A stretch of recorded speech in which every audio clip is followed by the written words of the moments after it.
নমস্কার, নিউজ ভ্যানগার্ডের এক নজরে 25 আপনাদের সকলকে স্বাগত। আমি সুপ্রীতি রয়েছে আপনাদের সঙ্গে।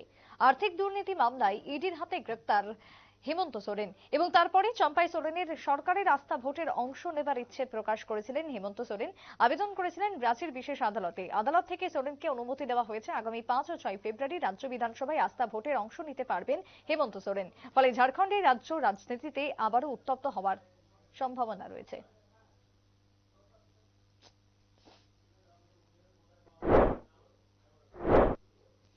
গোটা বিশ্বজুড়ে বর্তমানে দুর্যোগের ইঙ্গিত। ক্রমশ নাকি সংকুচিত হচ্ছে চাঁদ। চন্দ্রপৃষ্ঠ আরো বেশি ভাঁজ তৈরি হচ্ছে, যার কারণে বাড়ছে ভূমিকম্প এবং ভূমিধস। মার্কিন যুক্তরাষ্ট্রের মহাকাশ গবেষণা নাসার নতুন এক গবেষণা থেকে এই আশ্চর্যকর কথা জানা গেছে। গবেষণায় আরো জানা গেছে, ভবিষ্যতে চাঁদের বুকে নভোচারীর কোথাও অবতরণ করবেন সেটা সহজ সরল থাকবে না, তা নিয়েও নতুন ভাবে পরিকল্পনায় রয়েছেন তারা। জানা যাচ্ছে 2026 সালে চন্দ্রপৃষ্ঠে নভোচারী পাঠানোর পরিকল্পনাও রয়েছে।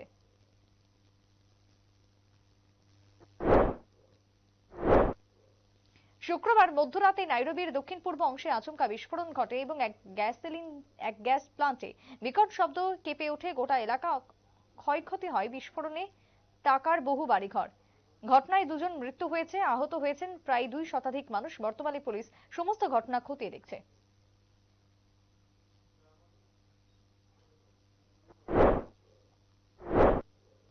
ভারতীয় নৌসেনাদের দাপট দেখালো সমুদ্র উপকূলে। আবারও সমুদ্রে জলদস্যুদের পরাস্ত করলো ভারতীয় নৌসেনা। সোমালিয়ার পূর্ব উপকূলে সোমালি জলদস্যুদের কবলে পড়েছিল ইরানের নিশানধরি নামের মাছ জাহাজ। অপহৃত জাহাজটি উদ্ধারের জন্য দ্রুত এগিয়ে যায় ভারতীয় রণতরী আইএনএস শারদা। উদ্ধার করা হয় পাকিস্তান ও ইরানের নাবিক সহ মোট 19 জনের এই জাহাজটিকে। এদিকে আইএনএস সর্দারের এই সাফল্যে অভিনন্দন বিভিন্ন মহলে।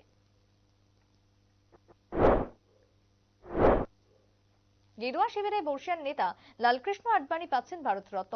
1980 সাল থেকে ভারতীয় জনতা পার্টির জন্মলগ্নের অন্যতম রূপকার ছিলেন এই বর্ষিয়ান নেতা। গেরুয়া শিবিরের বহু যুদ্ধের এই নায়ককে এবার ভারতের সর্বোচ্চ সম্মান দেবার ঘোষণা হলো। শনিবার এক স্যান্ডেলে কথা ঘোষণা করলেন প্রধানমন্ত্রী নরেন্দ্র মোদী। লোকসভা নির্বাচনকে সামনে রেখে শাসক দলের প্রতিনিয়ত জোরালো কর্মসূচি। এই উপলক্ষে মহিলা সহায়ক দল এবং এনজিওদের নিয়ে অনুষ্ঠিত হলো শক্তিবন্ধন কর্মসূচি। প্রদেশ বিজেপি কার্যালয়ে কর্মসূচিতে উপস্থিত ছিলেন মুখ্যমন্ত্রী ডক্টর মানিক সাহা, আগরতলা পুর নিগমের মেয়র দীপক মজুমদার সহ আরো অন্যান্যরা। কর্মসূচিকে ঘিরে স্বসহায়ক দল এবং এনজিওর সদস্যদের মধ্যে ব্যাপক উৎসাহ পরিলক্ষিত হয়।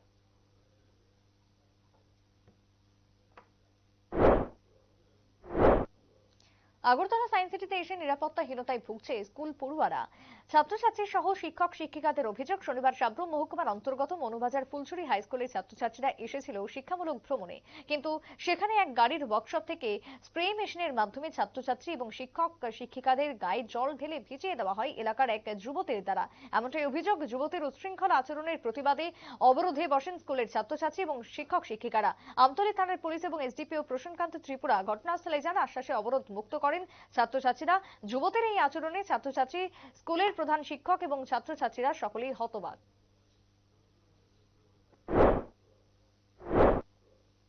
রানীরবাজার বিদ্যামন্দির এবং রানীরবাজার বিদ্যামন্দির এলামনি ওয়েলফেয়ারের উদ্যোগে শনিবার অনুষ্ঠিত হলো রক্তদান শিবির। বিদ্যালয়ের 75তম বর্ষপূর্তিকে সামনে রেখে বিদ্যালয় প্রাঙ্গণে অনুষ্ঠিত হয় এই শিবির। উপস্থিত ছিলেন খাদ্যমন্ত্রী সুশান্ত চৌধুরী সহ এলামনির সদস্যরা। আয়োজক কমিটির সদস্য ছাড়াও এলাকাবাসীরাও অংশ নেন এই রক্তদান শিবিরে।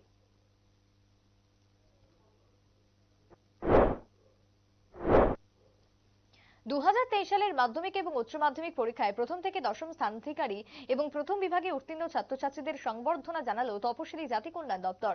দপ্তরের উদ্যোগে প্রথম 10-এ স্থান করে নেওয়া ছাত্রছাত্রীদের বি.আর. আম্বেদকর স্বর্ণপদক এবং মেধা পুরস্কার প্রদান করা হলো। রবীন্দ্র শতবার্ষিকী ভবনে অনুষ্ঠানে উপস্থিত ছিলেন তপশিলি জাতি কল্যাণ দপ্তরের মন্ত্রী সুধাংশু দাস, সচিব বি.এস. মিশ্র থেকে শুরু করে অন্যান্যরা। পুরস্কার বিতরণী অনুষ্ঠানকে ঘিরে ব্যাপক উৎসাহ ছাত্রছাত্রী এবং অভিভাবক মহলে।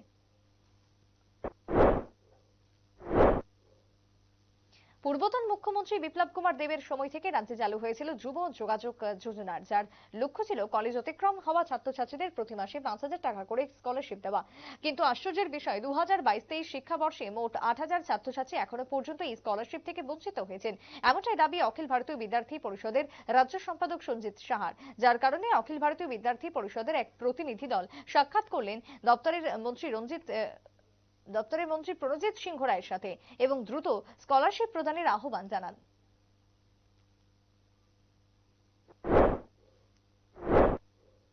আবারও শূন্য হাতে ফিরতে হলো এসটিজিটি উত্তীর্ণ বেকার ছাত্রছাত্রীদের। প্রায় 17 মাস অতিক্রান্ত হবার পরও পরীক্ষায় উত্তীর্ণ বেকাররা সাক্ষাৎ করতে পারলেন না মুখ্যমন্ত্রীর। শনিবার মুখ্যমন্ত্রীর বাসভবনের সামনে প্রত্যেকেই হাজির হলেও পরীক্ষার্থীদের সাথে দেখা করেননি মুখ্যমন্ত্রী, যার কারণে একরাশ হতাশা নিয়ে তারা ঘরে ফেরেন। পড়াশোনার পাশাপাশি শারীরিক দক্ষতা এবং যার জন্য মাঠমুখ হওয়া প্রয়োজন, সেক্ষেত্রে অভিভাবকদের আরো বেশি যত্নবান হতে হবে পরামর্শ দিলেন আগরতলা পুর নিগমের mayor Dipak Majumdar. Arundhatinagar English medium স্কুলের বার্ষিক ক্রীড়া প্রতিযোগিতায় এভাবেই তিনি অভিভাবকদের অবগত করেন। নানা অনুষ্ঠান এবং খেলাধুলার মধ্য দিয়ে অনুষ্ঠিত হয় একদিনেরই বার্ষিক ক্রীড়া প্রতিযোগিতা। উপস্থিত ছিলেন 39 নম্বর পুর ওয়ার্ডের কর্পোরেটর অলোক রায় সহ অন্যান্যরা।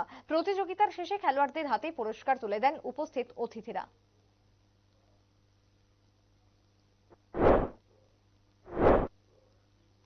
লক্ষ লক্ষ টাকা খরচ করে দুদিন ব্যাপী ফিশারি মেলার উদ্বোধন হলো।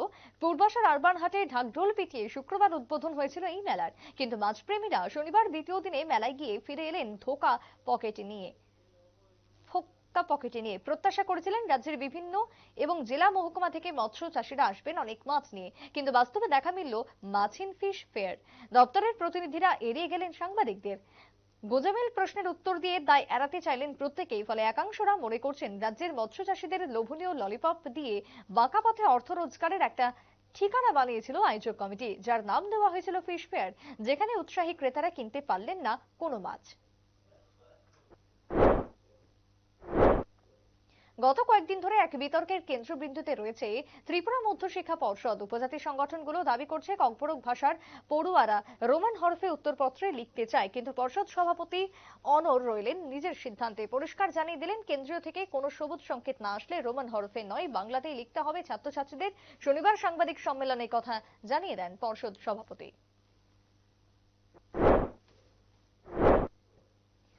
জেলা এবং মহকুমা স্তরে বাজেটের প্রতিবাদ করল সংযুক্ত কিষাণ মোর্চা, ক্ষেত মজুর ইউনিয়ন, সারা ভারত কৃষক সভা, উপজাতি গণসংগঠন সহ প্রত্যেকেই। অন্তর্বর্তী বাজেটের প্রত্যয়িত নকল কপি পুড়িয়ে প্রতিবাদ কর্মসূচিতে সামিল হয় সংগঠনের নেতৃত্বরা। প্রতিবাদ কর্মসূচিতে নেতৃত্বরা উল্লেখ করেন, এবারের এই বাজেটে বঞ্চনা করা হয়েছে কৃষকদের এবং বরাদ্দ কমিয়ে দেওয়া হয়েছে রেগা শ্রমিকদের। এটা পরিষ্কার জনবিরোধী নীতি পথে হাঁটছে কেন্দ্রের সরকার। তাই প্রতিবাদ এবং তীব্র আন্দোলনের মধ্য দিয়ে গোটা রাজ্যে এই কর্মসূচি পালন হয় বলেই জানালেন সারা ভারত কৃষক সভার রাজ্য সচিব পবিত্র কর।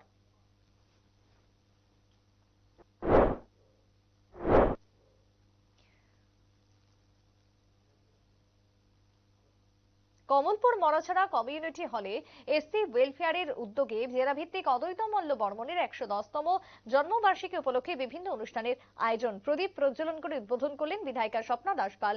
মঞ্চে ছিলেন ধলাই জেলার জেলা পরিষদের ভারপ্রাপ্ত সভাধিপতি অনাদি সরকার, দুর্গাচৌমুহনী এসসি চেয়ারম্যান অমৃত লাল দাস, ধলাই এসসি ওয়েলফেয়ারের অফিসার প্রবীর দেব বর্মা, কমলপুর মহকুমার শাসক লালরিং হেতা ডার্লং, কমলপুর ডিসিএম অদিতি দাস সহ অন্যান্যরা।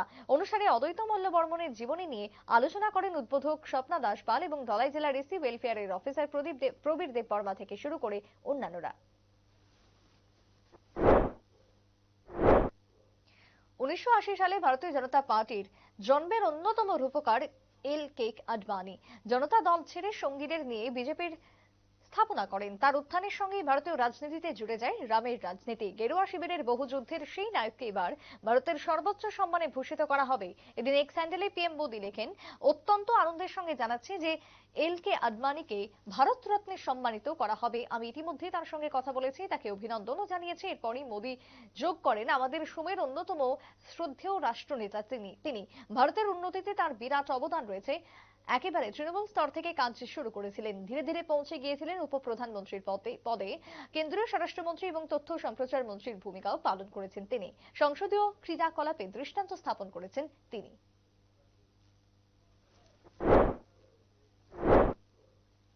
সিমনা বিধানসভার হেজামারা আরজি ব্লক, এই ব্লকের অধীনে রয়েছে 21টি এডিসি ভিলেজ। 2023 সালে রেগার কাজ করানো হয়েছিল হেজামারা আরজি ব্লকের সবগুলো এডিসি ভিলেজে, কিন্তু 3 মাস অতিক্রম হয়ে গেলেও বেনিফিশিয়ারিরা অ্যাকাউন্টে এখনো পর্যন্ত টাকা পাননি। এই নিয়ে ক্ষুব্ধ গোটা এলাকার বাসিন্দারা। সুরেন্দ্রনগর এডিসি ভিলেজ সহ সবগুলি এডিসি ভিলেজে তালা মেরে দিয়ে বিক্ষোভ দেখান শ্রমিকরা। রেগা শ্রমিকদের বক্তব্য, বর্তমান সরকার সবকা সাথ সবকা বিকাশ বলে স্লোগান দেয়, কিন্তু কার্যক্ষেত্রে তারা দেখতে পাচ্ছে না। আগামী দিনে তারা ব্লক এবং রাস্তা অবরোধ করবে বলে হুঁশিয়ারি দিয়েছে।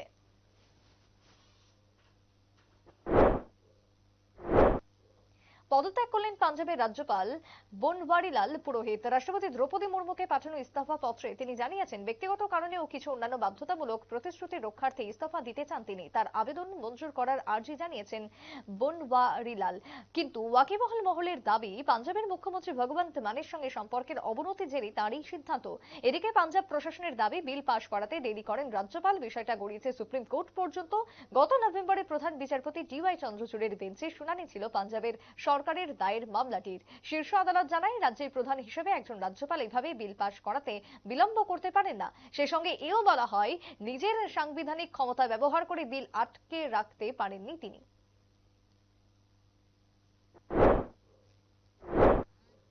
হাতির আক্রমণ থেকে মুক্তি দিতে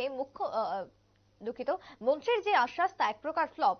অন্যদিকে হাতির আক্রমণ থেকে এলাকাবাসীদের মুক্তি দিতে জেলা প্রশাসনের দৌড়ঝাঁপ শুরু। শনিবার দুপুরে তেলিয়ামুড়া মহকুমা শাসকের কার্যালয়ের কনফারেন্স হলে খোয়াই জেলা শাসক ডক্টর চাঁদনী চন্দ্রনের পৌরোহিত্যে হাতি তাড়ানোর অভিযান হয় এবং এই সম্পর্কিত একটি বিষয়ে বৈঠক অনুষ্ঠিত হয়। বৈঠকে উপস্থিত ছিলেন মহকুমা শাসক থেকে শুরু করে বন দপ্তরের ঊর্ধ্বতন আধিকারিক, মহকুমা পুলিশ আধিকারিক সহ স্বশাসিত জেলা পরিষদের ইএম কমল কলয় সহ বিভিন্ন প্রশাসনিক আধিকারিকরা।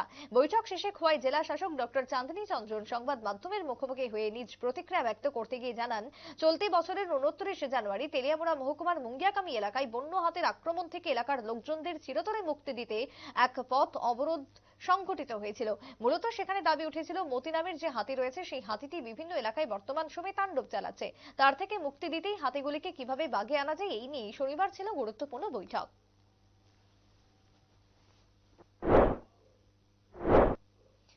ঝাড়খণ্ডের মুখ্যমন্ত্রীর কুর্সিতে বসেছেন জেএমএম নেতা চম্পাই সোরেন, কিন্তু এখনো বাকি আস্থা ভোট। আগামী 5 ফেব্রুয়ারি সেই অগ্নি পরীক্ষার দিকে তাকিয়ে রাজনৈতিক ওয়াকিবহাল মহল। এই পরিস্থিতিতে রীতিমতো কড়া পুলিশ পহরায় জেএমএম জোটের বহু বিধায়ক। 38 জন বিধায়ককে শুক্রবার পাঠিয়ে দেওয়া হয়েছে হায়দ্রাবাদে। শহরের বাইরে এক রিসর্টে রাখা হয়েছে তাদের। প্রথম 4টি তলায় রয়েছেন তারা। অন্য কারোর প্রবেশাধিকার বন্ধ করা হয়েছে এবং বিধায়কদের কাছে পৌঁছতে গেলেও একটি এলিভেটরই ব্যবহার করা যাবে, তাও পুলিশ প্রহরা সহ সকলের খাওয়া দাওয়ার ব্যবস্থা রয়েছে দোতলায়।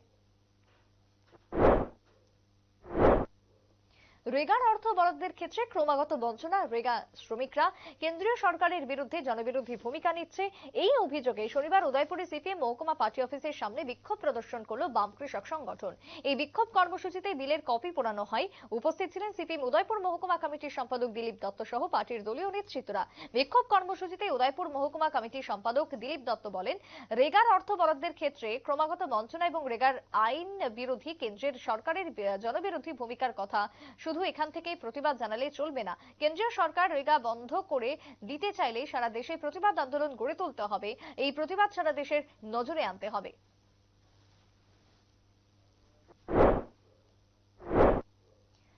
নীতিশ কুমারের প্রত্যাবর্তনে রীতিমতো অস্বস্তিতে পড়েছেন এনডিএ জোটের এলজেপি দলের নেতা চিরাগ পাসওয়ান। নীতিশের সঙ্গে প্রয়াত মন্ত্রী রামবিলাস পাসওয়ানের পুত্র চিরাগের পুরনো বিবাদ এবার কপালে ভাঁজ ফেলেছে বিজেপিরও। জানা যাচ্ছে, এলজেপির চিরাগ নাকি বিজেপিকে নীতিশ নিয়ে কিছু শর্ত দিয়েছেন। ঘনিষ্ঠ মহল জানাচ্ছে, চিরাগ বিজেপিকে বলেছেন, এবার নীতিশ কুমারকে উদারতা দেখাতে হবে। এলজেপি বিজেপির সঙ্গে রয়েছে, কমপক্ষে 6টি আসনে প্রতিদ্বন্দ্বিতা করতে চায় তারা। নীতিশ যদি বেঁকে বসেন, তবে এলজেপি দল 23 আসনে লড়াইয়ের জন্য প্রস্তুত।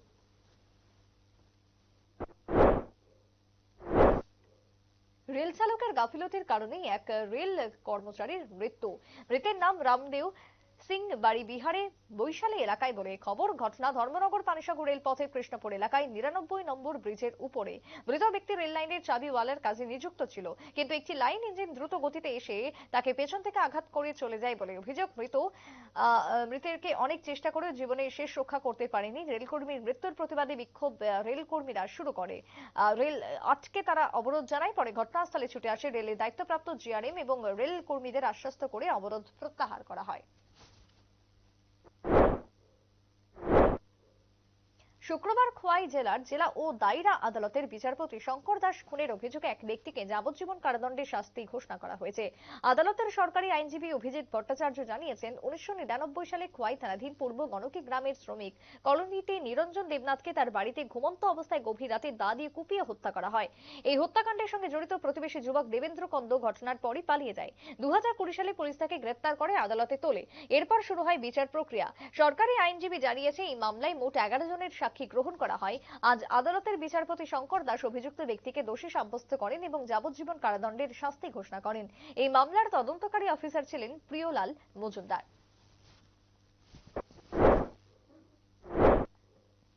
এখনকার মতো এক নজরে 25 পর্যন্তই। পরবর্তী নিউজ আপডেট এবং টকশো দেখার জন্য চোখ রাখবেন শুধুমাত্র নিউজ ভ্যানগার্ডের পর্দায়। নমস্কার।